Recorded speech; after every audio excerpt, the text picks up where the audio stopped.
So hi guys welcome back to my to videos. तो इस video में दोस्तों डिस्कस करने वाले हैं यहाँ पर कुछ इंपॉर्टेंट कंपनीज को और उनसे रिलेटेड कुछ इंपॉर्टेंट अपडेट्स हैं जिसकी बात करेंगे इस वीडियो में। तो चलिए दोस्तों वीडियो की शुरुआत करते हैं। सबसे पहली कंपनी को डिस्कस करते हैं। पहली कंपनी का नाम है जियो फाइनेंशियल सर्विसेज लिमिटेड। बट इसको डिस्कस करने से पहले दोस्तों अगर आपने अभी तक चैनल को सब्सक्राइब नहीं किया है तो चैनल को सब्सक्राइब करके बेल आइकन को प्रेस कर लो। और साथ में दोस्तों अगर आपने अभी तक मेरे टेलीग्राम चैनल को ज्वाइन नहीं किया है तो उसका लिंक मैंने आपको डिस्क्रिप्शन में और पिन कमेंट में दे रखा है। लिंक के थ्रू जाकर चैनल को ज्वाइन कर लो क्योंकि काफ़ी सारे न्यूज़ एंड अपडेट्स मैं आपको वहाँ पर भी देता हूँ जो कि आपके लिए काफ़ी ज़्यादा यूजफुल रह सकती हैं। तो चलिए वीडियो की शुरुआत करते हैं। सबसे पहले बात करते हैं जियो फाइनेंशियल सर्विसेज से रिलेटेड कुछ इंपॉर्टेंट पॉइंट्स के बारे में। सो दोस्तों पिछले कुछ टाइम में आप सभी को पता है परफॉर्मेंस जियो फाइनेंशियल सर्विसेज का काफ़ी वीक रहा है। अगर पिछले एक साल की बात करें तो 52 वीक हाई से ये स्टॉक 42.5% ऑलरेडी टूट चुका है।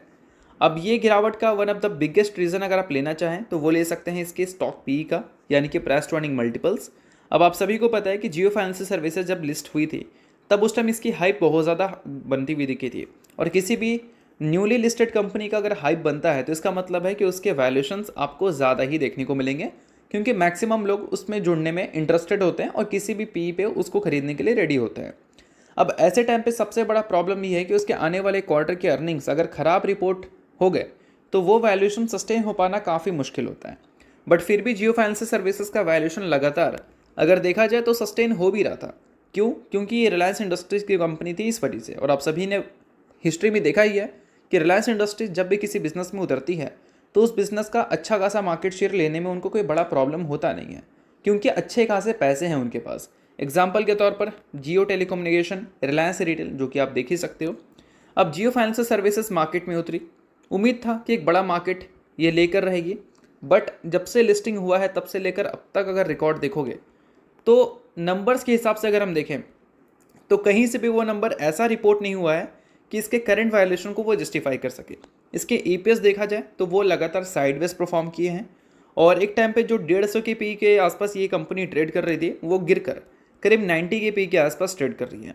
देखा जाए तो 90 का पी भी स्टिल एक्सपेंसिव है जियो के लिए, क्योंकि अगर इसके रीसेंट नंबर्स को देखेंगे तो ईयर ऑन ईयर बेसिस पे ग्रोथ जो हमें दिख रहा है वो 90 के पी को जस्टिफाई करने के लिए नहीं दिख रहा है। तो कहीं ना कहीं जो गिरावट दिख रहा है वो गिरावट को आप पूरी तरह से फेयर बोल सकते हो मेरे हिसाब से, क्योंकि मार्केट में पूरी तरह से वैल्यूएशन का खेल होता है। अगर आप अच्छा चीज़ रिपोर्ट करोगे, मतलब अच्छे नंबर्स रिपोर्ट करोगे, तो वैल्यूएशन आपको ज़्यादा मिल रखा होता है। और अगर आप ख़राब नंबर रिपोर्ट करेंगे, सिंगल डिजिट में ग्रोथ दिखाएंगे, तो आपको 80-90 का पी नहीं मिलेगा, आपको कम मिलेगा। तो ये चीज़ आप थोड़ा सा नोट करो। और दोस्तों आप काफ़ी सारे लोगों को ये भी डाउट होता है या फिर बोल सकते हैं इसमें भी कन्फ्यूज़न होता है कि जियो फाइनेंशियल सर्विसेज एक्चुअल में देखा जाए तो करती क्या है। क्योंकि वो एज ए एनबीएफसी मार्केट में लिस्ट हुई थी, उसके बाद उनको सीओसी बनना था और अब देखा जाए तो उनकी कई सारी सब्सिडरीज हैं जो कि डिफरेंट सेक्टर में काम करती है और उनसे जो उनका रेवेन्यू आता है, लाइक अगर पूरे साल के रेवेन्यू की बात करें पिछले साल तो 1855 करोड़ का रेवेन्यू इसने दिखाया। और 1855 करोड़ का रेवेन्यू अगर आप पूरे साल में दिखाते हैं तो आपका 1.5 लाख करोड़ का मार्केट कैप होना बहुत मुश्किल है। और अभी तो ये 42% गिरने के बाद 1.5 लाख करोड़ का मार्केट कैप है। उससे पहले तो ये उससे भी ज़्यादा का मार्केट कैप पे ट्रेड कर रही थी। और साथ में ये भी पता होना चाहिए कि निफ्टी नेक्स्ट 50 का पार्ट भी है। तो कहीं ना कहीं एक चीज़ तो है कि शॉर्ट टर्म बेसिस पे जो परफॉर्मेंस है वही आपको रिपीट होता हुआ दिख सकता है। बट अगर हम लॉन्ग टर्म की बात करें तो रिलायंस इंडस्ट्री की कंपनी है, इस वजह से कन्विक्शन थोड़ा सा बनता है क्योंकि पैसे अच्छे खासे हैं। और इन सारी चीज़ों के बेसिस पर आपको समझ आ गया होगा कि जियो फाइनेंशियल सर्विसेज पिछले कुछ टाइम से अगर वीक परफॉर्म कर रही है तो क्यों कर रही है। और जियो फाइनेंशियल सर्विसेज से रिलेटेड अगर आपका कोई क्वेरीज है तो वो मुझे कमेंट से पूछ सकते हैं। और किसी भी तरह का अगर आप पॉइंट ऑफ व्यू रखते हैं इस कंपनी को लेकर, फ्यूचर को लेकर, तो वो मुझे भी आप कमेंट में बता सकते हैं। तो चलिए अब डिस्कस करते हैं अगली कंपनी को जिसका नाम है बजाज फाइनेंस लिमिटेड। अब दोस्तों बजाज फाइनेंस की बात करें तो आप सभी को पता है कि रेट कट की बेसब्री से इंतजार ये कर रही थी और अभी हाल ही में 25 बेसिस पॉइंट से रेट कट हमें होता हुआ देखने को मिला। और नियर टर्म में अगर और भी रेट कट्स हमें होते हुए देखने को मिल गए तो ये हमारी इंडियन इकोनॉमी के लिए काफ़ी ज़्यादा अच्छी बात रहेगी और साथ में बैंक्स के लिए, एनबीएफसीज के लिए भी काफ़ी अच्छी बात रहेगी क्योंकि इससे लोन सस्ता होगा। और लोन जब सस्ता होगा तो इनके एसेट अंडर मैनेजमेंट आपको बढ़ते हुए देखने को मिलेंगे जिससे अल्टीमेटली इनके रेवेन्यू एंड प्रॉफिट में भी उछाल आ सकती है।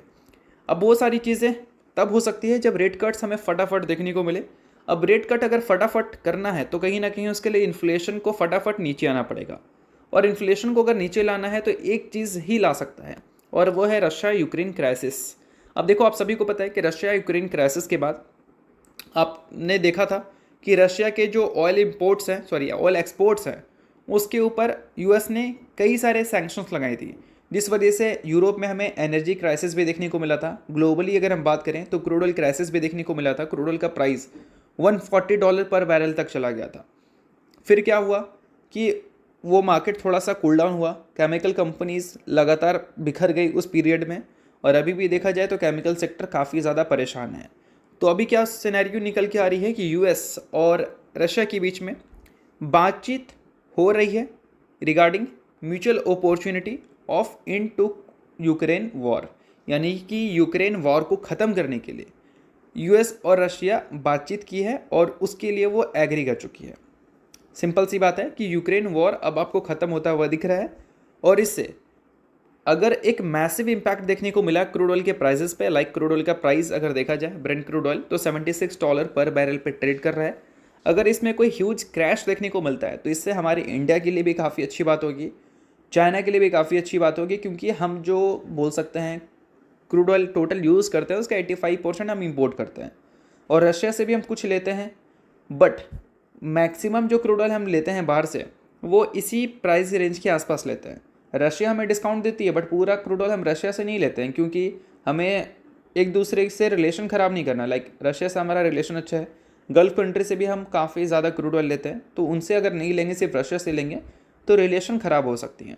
तो इसके लिए इंडिया पूरी तरह से रशिया के क्रूड ऑयल पर डिपेंडेंट नहीं है।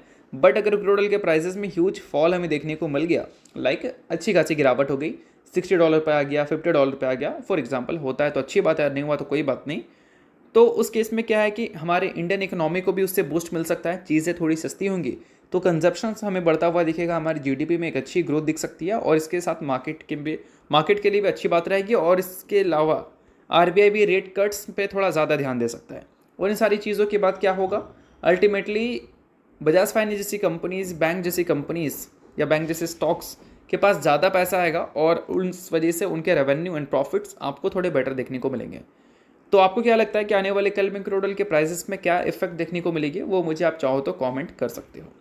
तो चलिए दोस्तों डिस्कस करते हैं अगली कंपनी को, जिसका नाम है इन्फो एज। रिसेंटली दोस्तों अर्निंग्स के साथ कंपनी ने 1:5 के रेशियो में स्टॉक स्प्लिट का अनाउंसमेंट किया था, जिसमें ये कंपनी एक शेयर के बदले अपने इन्वेस्टर्स को 5 इक्विटी शेयर्स दे रही है स्प्लिट के तौर पर। बट आपका इन्वेस्टमेंट जो है वो 5 गुना नहीं होने वाला है, इन्वेस्टमेंट आपका वही रहेगा, बट आपके जो नंबर ऑफ शेयर्स हैं वो कम हो जाएंगे, सॉरी बढ़ जाएंगे। लेट सपोज अगर आप इन्फो एज के शेयर्स को ओन करते हैं जिसका प्राइस मान लो ₹100 है, तो अभी एक शेयर का वैल्यू ₹100 है, बट आने वाले कल में एक शेयर का वैल्यू जो है वो ₹5 हो जाएगा, सॉरी 5 नहीं ₹25 हो जाएगा। बट आपके पास नंबर ऑफ़ शेयर्स जो ₹100 के बेसिस पे एक हुआ करता था वो अब ₹100 के 5 हो जाएंगे। तो ये सारी चीज़ें मैं आपको समझा रहा हूँ।